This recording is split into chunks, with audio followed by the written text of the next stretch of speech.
Kapag wala akong maisip lutuing merienda, ganito na nga lang ginagawa ko. Sobrang bilis lang pero grabe, ang sarap niyan.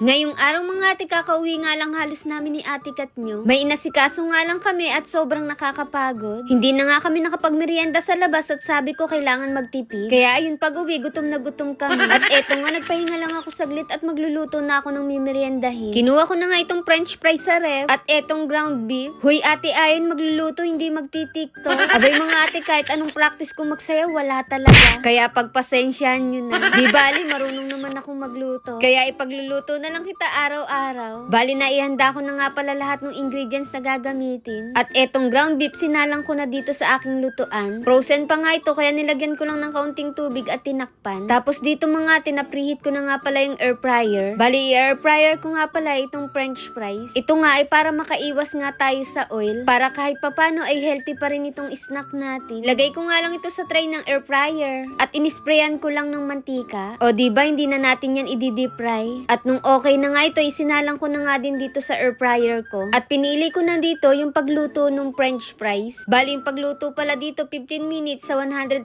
degrees Celsius. At ayan, kita nyo naman unti-unti nang naluluto yan. Binalikan ko na nga rin itong ground beef na sinalang natin. At ayan, nagkahiwa-hiwalay na. Nagmantika na nga rin ito mga ate. Kaya hindi na rin tayo dyan gagamit ng mantika. Inimplahan ko na ito ng cayenne pepper, Spanish paprika at pamintang durog. Tapos minekos-mekos lang natin. Para syempre maluto lahat. Iyan pa lang mga ate, takam na ako. Kita nyo naman, itsura pa lang netong ground beef, ang sarap na. Hindi ko na nga pala yan nilagyan ng asin. At mamaya malalaman nyo kung bakit. Bali, sinaling ko lang nga ito sa strainer para ma-drain yung mga mantika. Kita nyo naman, sobrang daming mantika ang inilabas niya. At dito sa pan, ay inilagay ko na isang pack na maliit ng cheese whiz. Pagkatapos, maglalagay din tayo dito ng maliit na lata ng evap milk. Kung wala kayong evap milk, pwede naman yung gatas na tinitimpla. Yung powder ba? Tapos kadkaran lang din natin ito ng cheese. At ganun lang kadali mga ate, meron ka na ngang cheese sauce. Pero syempre haluin mo muna ito hanggang sa matunaw nga yung kinadkad mong cheese. Ay promise, ang sarap ng cheese sauce na yan. Bali, eto na nga rin pala yung french fries natin after 15 minutes. At kahit hindi natin ito dinipry, ay crispy pa rin. Ang ganda pa nga ng pagkakaluto. Bali, inihalo ko na nga rin pala dito yung ground beef na niluto natin. Pag wala nga akong maisip na meriendahin namin mga ate, ganito na rin ginagawa ko. Napakasarap niyan at sobrang dali pang gawin. Abay, kesa bumili ka nito sa labas na napakamahal, ay bakit hindi na lang ikaw gumawa? At eto na nga ang ating cheesy beef fries. Grabe, tingnan nyo naman, itsura pa lang nakakatakam na talaga. Kaya sana lang wag niyo mapanood ng Hating Gabi dahil siguradong gugutumin kayo. O paano, tara kain na tayo. At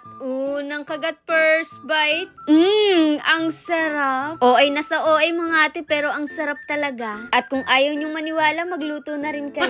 At ayun nga pala ang dahilan kung ba't hindi na natin nilagyan ng asin yung beef na niluto natin kanina. Dahil meron nga tayo ditong cheese sauce. At eto na nga yung magpapabalance sa kanila ng lasa. Grabe, sobrang daming balance nun. At ayan, dahil lamang na ako sa subo sa Ate Kat nyo. Kaya ayan, tinawag ko na siya. Sobrang na-enjoy na naman nga namin dito yung pagkain. Kaya ayun, craving certified na naman yung mag-ate. At ayun lang, bye-bye!